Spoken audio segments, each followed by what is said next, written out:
Good morning, everyone. This is your legal ethical issues. We're going to do a little bit of review of what you learned in 107 and relate all of what you learned to mental health.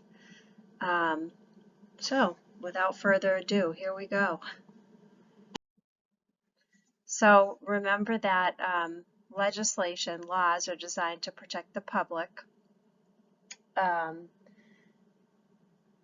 We have our HIPAA laws. In mental health, we have the Patient Self-Determination Act. We do have psychiatric advance directives in about 25 states now, so that's less than half of the United States. We'll talk a little bit about that. Power of attorney becomes very important. We had an act that was passed when Carter was in administration, the Mental Health Systems Act, and then it was largely repealed by the next administration. So that was an act in the early 80s to give grants to community mental health centers, and we see what's happened without that funding. We have a lot of mental health needs that are not being addressed. And of course, Americans with Disability Acts, a large number of people on American accommodations are related to mental health issues. So ethics, this is just some straight definitions. Ethics are what's right and wrong. Bioethics are what's right and wrong in healthcare. So remember these terms from 107. That term of autonomy, we in our society, we cling strongly to that people should have the right to make their own decisions. However, in mental health care, a lot of times people are not able to make good decisions for themselves. So that is a big ethical challenge for us. Beneficence, duty to act to benefit others, that comes into play too. So when someone isn't making good decisions for themselves, we really have a duty to step in and not allow people to be a danger to themselves and others. So just review those terms, know those terms, they still apply, but we have to look at them a little differently in mental health care, where sometimes folks are incompetent to make their own decisions for themselves. So these are just some straight definitions, again, about morals and values. So the difference between a moral and a value is your personal belief, what's important and desirable, and you'll find that we all have a different set of values, and it's important for us to honor our patients' values. So you may value, life, and you think that all treatment is the route you should go, yet another person may say, well, the effects of that treatment or my religious beliefs conflict with that treatment. So your patient might not be as willing to undergo certain medical treatments.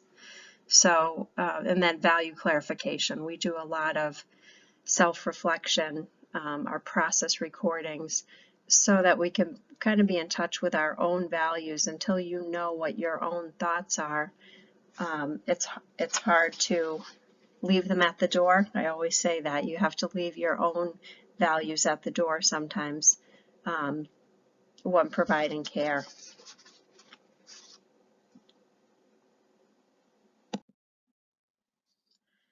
So our big governing American Nurses Association that has our code of ethics. We nurses are held to very high standards of care, and this is why we are the most trusted profession in the world. We hold ourselves accountable to a very high standard. So the law will state nurses are held to the standards of care provided by other nurses possessing the same degree of skill or knowledge in the same or similar circumstances. So remember, when you go back to that Good Samaritan Act, you stop at an accident, you're not in your ER with all of your resources available to you. So you're not going to be held accountable, for providing the level of care that you would if you were at work with all the tools of the trade available to you. In mental health, this comes into play too. You do the best you can with what you've got to work with. So hospitals have lots of policies and procedures. All of our facilities, hospitals, nursing homes, the institution will set up a criteria for care. However, if those institutional policies are substandard, they do not absolve nurses of responsibility for our professional standards that are set in place by the ANA. So that's very important to remember, that we are governed by really a stricter standard an institution might put into place. So this is just a model. I like to introduce these in lectures because down the line you'll use those in your writing and your projects when you're in your bachelor's program. But anyhow, you can see, now obviously you can't we wouldn't be able to read the words on top of words. These overlap far more than what is shown in the picture. But mental health, remember I said when you guys did orientation, who's going to practice psychiatric nursing? And I told you you all are. So, just look at some of those items. Physical health, think of that, how that affects your mental health. You get a diagnosis of cancer, that's a physical health issue. It certainly affects your mental health. So coping skills, if you don't have a good set of coping skills, that certainly plays into your mental health. So mental health is kind of involved in every aspect. It's very important to realize that all of these things interact. So you have to take that into consideration, whether that be, when I go to work and I'm practicing in a psychiatric setting, it's our major focus. You might be in a medical setting where it's a minor focus. Nonetheless, it has to be taken into account.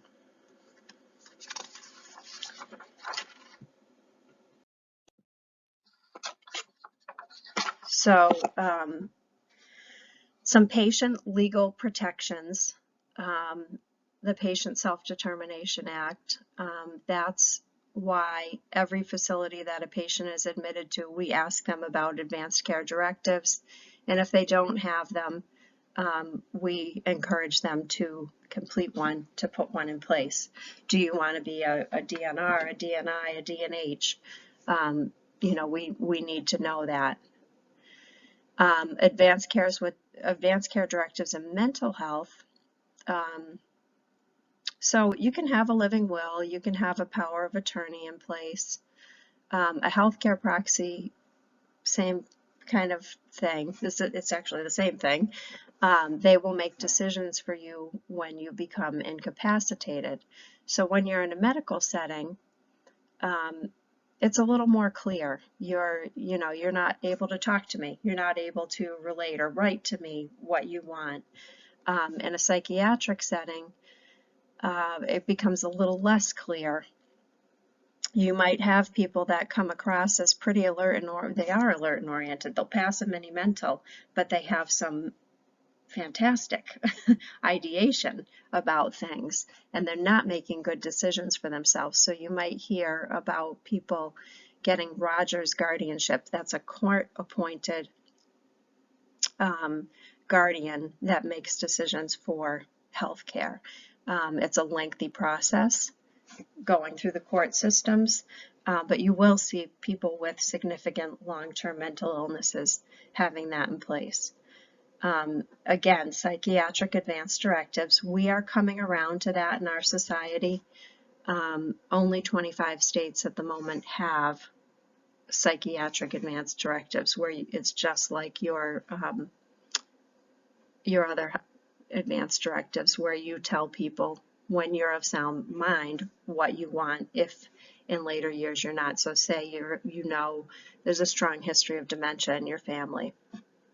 You want to put something like that in place.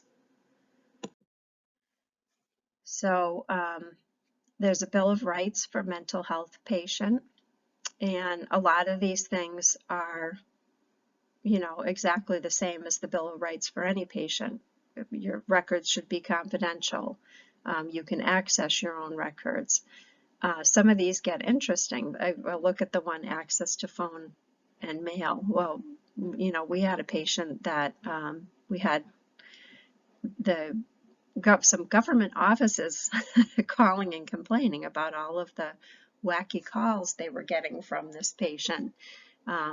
So she had access to a phone, but she needed to be monitored on that phone of who she was calling. She was calling banks and the FBI and all sorts of things because she had some delusional thoughts going on in her head. So, right to refuse care. Again, we have in mental health, we sometimes have to somewhat override these basic rights because people become a danger to themselves and others. If you're going to, run around the streets with a gun because you're delusional, we have to put something in place to keep society safe. So remember, the laws are in place to keep society safe. So freedom from restraints and seclusions, those of you that work in the ER, you might see restraints. We don't have, and you see seclusion to somewhat because they'll go in an isolated room and someone has to have their eyes on them, but they'll be isolated if someone comes in very dangerous. On my unit, once you're admitted, no restraints, no seclusions. We can't even put soft mitts on someone on the unit. So some of these have to bend a little bit to maintain safety. So know these terms about, so a voluntary admission. I have patients that come in that are severely depressed or they know they're in a manic phase. So they voluntarily admit themselves to the hospital. They have the right to be released at any time. So involuntary admission, those are your folks that come in, they might come in, with the police because they're dangerous out there. So an initial emergency involuntary commitment is 3 to 5 days. There's very strict orders. You don't have to remember these numbers so much, but there's strict guidelines about, they have to be evaluated and reevaluated at specific periods of time when you're involuntarily admitted, because we can't imprison someone, right? But they need to be there because they're still dangerous to themselves and other, or they're unable to meet their basic needs. So my little lady that was calling the FBI and insurance companies, who was completely alert and oriented, she had nowhere to go. So, she'd ask family members that were coming in to visit for their cell phones, and she'd be passing notes to people. But we didn't have anywhere to send her. She was homeless. You can't put her on the street. So it gets a little interesting with psych mental health. So just know those terms and know, that you don't have to remember specific numbers per se of how many hours or how many days, but voluntary is the patient puts themselves in and they can go anytime they want. Involuntary, they need to be reviewed. They need to have doctor's orders for admission at regular intervals. And the court system can actually order via, you hear about a Section 12, a Section 35 is for drug and alcohol treatment for 90 days. So a judge can order a 90-day admission for drug and alcohol treatment. Usually police or doctors or psych nurses, social workers sometimes apply for Section 12 to commit mental health patients to a facility. So all patients are considered legally competent until they have been declared incompetent through legal proceedings. So remember I said, we can admit someone. Okay, so you're admitted, you're an involuntary admitted, but we have to wait for court approval to be able to give you meds against your will. We still can't hide meds in food and fluids. We can't give injectables on a regular basis until we have that court order that says you are incompetent and you can't make those decisions. So we will often have people admitted to the unit, and if they don't willingly take their medication, we can't give it to them. So we also have implied consent. So many procedures, like if I give you pills and you willingly take them, I say, oh, this is your Haldol, and you swallow it, it kind of implies consent. I told you what it was and you took it. Some institutions require informed consent for every medication given, especially every psych med. So you'll see in long-term care settings, if you look through those charts, under consents, there'll be a form for every single antipsychotic that a patient takes. It might be a sleeping med, it might be an anti-anxiety, but they have to have a form in place for each individual medication that they take per facility protocol. So restraints and seclusion, this is always a great discussion when we're in person. You have to, the rule with them is you need the least restrictive means for the shortest amount of time. So different policies for different settings, but if you put restraints on, again, I won't have you remember specific numbers, but they have to be released and you have to be determined again to be unsafe. They have to be released for a certain amount of time and then reapplied if they're still needed. So we talked a little bit about the laws that govern care. And American Disabilities Act, just to put it in perspective, 1 in 3 Social Security disability beneficiaries has mental illness. So they get reasonable accommodations, is the term they use, for a mental illness. We also have laws that protect the advocacy for the mental ill from abuse, neglect, and that restraints fall under that. So you can't, in a facility, use restraints that are out of compliance with state and federal law. And then some of the advocacy, we have an external advocacy system. National Alliance on Mental Illness is a big one. You'll see in your lectures, there's a link to their website. And PAIMI is Protection for Advocacy for Individuals with Mental Illness Act. That's that one that I talked about that I think President Carter put it in place, and then Reagan repealed most of it, and some of it came back. So we're not quite where we were when Carter put it in, but some of it has come back a little bit because our mental health issues are so pervasive. Mental health care facilities are accredited by different agencies then. So we, even though I work in Beth Israel, we use their pharmacy, we use their computer system. We're within the confines of the building.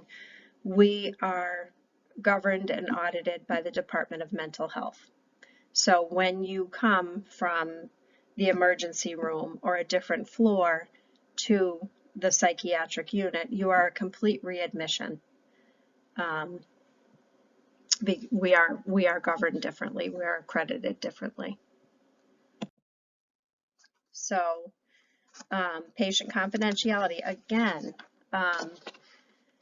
confidentiality is a right of all patients, whether you're medical or mental health, and know that that code of ethics for nurses is our big governing document. There's a lot of ethical considerations.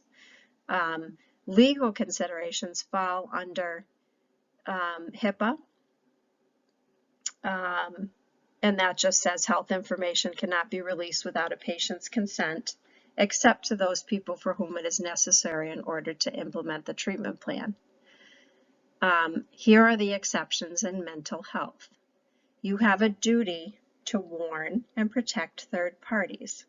So if you have a patient and they have some wacky ideation that, you know, their ex-spouse is the devil, you have a duty to protect that victim from potential harm. You have a duty to warn other nurses that are caring for that patient or other healthcare professionals that are caring for that patient that there is a threat to their safety. And you have a duty to report child and elder abuse, and abuse of mentally incompetent falls under that as well. So tort law is a civil wrong that causes the person to suffer loss or harm. So remember, there has to be loss or harm for it to be something that can be prosecuted. But that includes emotional distress, invasion of privacy, financial losses. Those are considered harm to the patient. So legal issues are really common in psychiatric nursing. And they relate to protecting the safety of the patients. You also as a nurse have a right to protect yourself. So really important for nurses to be aware of the things that will keep them safe. Psychiatric nurses, we always go through specialized training. You'll probably have it in the ER too. You have it on certain units of how to protect ourselves without doing damage to the patient. So it's important for you to participate in the policies that keep you safe when you're at work. So these are some of the terms that you should know regarding laws applicable to the nurse. So negligence or malpractice, these are again just a review from 107. They're the same things you learn. It's an act or an omission that breaches the duty of care. What you should have done for that patient and results in a patient's injuries. So it's not prosecutable if there was no harm done. Again, so the elements necessary to prove negligence are duty. Was that your job? Were you supposed to do that? Breach of duty, did you not do that? Did it cause the harm the person is claiming it caused? or was it directly related, proximate cause? So damages,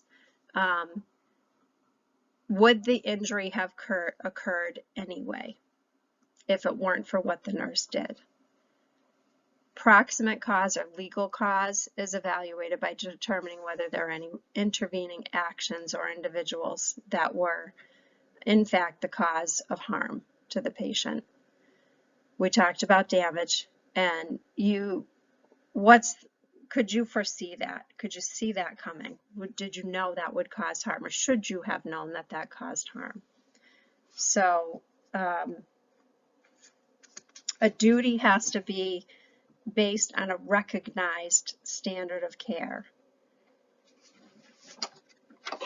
And the breach has to be actual injury to the patient. So here are some things that are potential lawsuits in psych mental health settings. I think they're pretty straightforward. You breached confidentiality. That applies to all medical settings. You defamed their character. You said things about them that, were damaging to them. You invaded their privacy. Assault and battery. So think about using too much force on someone, or restraints can be considered. False imprisonment is definitely restraints. Remember, I talked about the lady that, she was claiming that she was falsely imprisoned, but we can't put her out in the street in the middle of winter. She's an elderly woman and she's got no place to go. So yes, we are keeping there. Yes, she wants to leave. She has nowhere to go. So in a court of law, they'd say that, you were in the right by protecting her. She wasn't making good decisions for herself. She would have been on the street. So same things as medical setting, avoiding liability, effective communication, really important. We'll do that lecture next Monday. Part of communication is your documentation. That's how you're communicating to other healthcare professionals and keeping a good record of what's going on. Those standards of care, you need to always keep those in mind. Knowing the client. So sometimes you need to elicit information from other sources. When your client is maybe talking ragtime, they're all over the place, or they're very delusional, hopefully there's someone, maybe it was a previous care provider, maybe it's a family member or caregiver. Oftentimes we see people with chronic mental health issues that are kind of separated from their families. Their families are burnt out and can no longer put up with the behaviors. So sometimes there's less of a connection with a family or a significant other or caregiver. They have to let it go. And then practicing within your level of competence and your scope of practice. So you're an RN, you are not an NP, you're not going to prescribe meds. You're not going to decide, oh, this patient needs an Ativan right now. If someone with that scope of practice didn't order it, you're not going to give it. So always keep in mind your scope of practice. Tools of psychiatric nursing practice. So your biggest tool is yourself and your therapeutic relationship with the patient. This will become more evident when we get into the specific areas of mental health, and how you can, again, we'll talk about that in the communication lecture next week.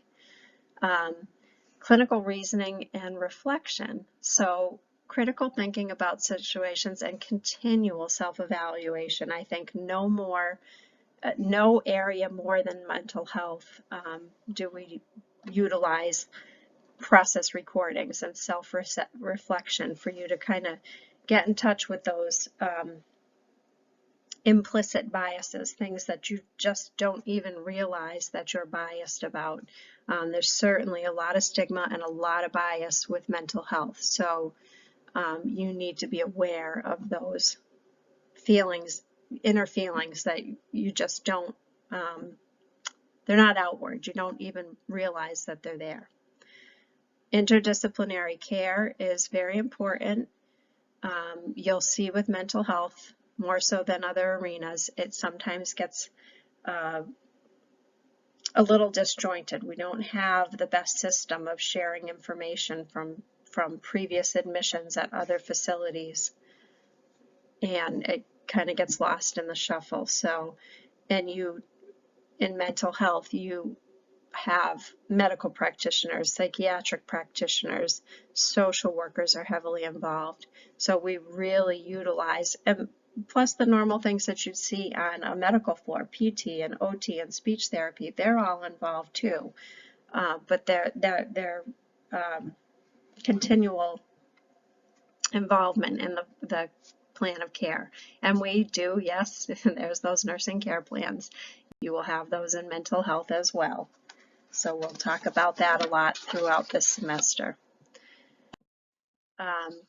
Some of the challenges of psychiatric nursing are knowledge deficits. People just don't realize there's such a stigma with mental health, and there's a lot of misinformation out there. So knowledge deficits, stigma, the integration of physical and mental health care. You are still doing your head-to-toe assessments on the psychiatric unit. The healthcare delivery system, I talked a little bit about that, the coordination of care, it gets lost. We don't have the best system of knowing all of that historical information, and sometimes psychiatric patients are not the best historians. And our technology is not specific to psych nursing. So as I said earlier, I mentioned we are within, when I go to work, we are within Beth Israel. We use their software system. It is not specific to psych nursing. So we heavily rely on our nurses' notes to relay those pieces of information that are particularly important about our psych patients. So we still are responsible for that documentation, that communication, but the technology may not be quite what it is to help you along with that. You have to include it in your nurse's notes. So these are just some questions. The answers are there. I'll let you guys go through them.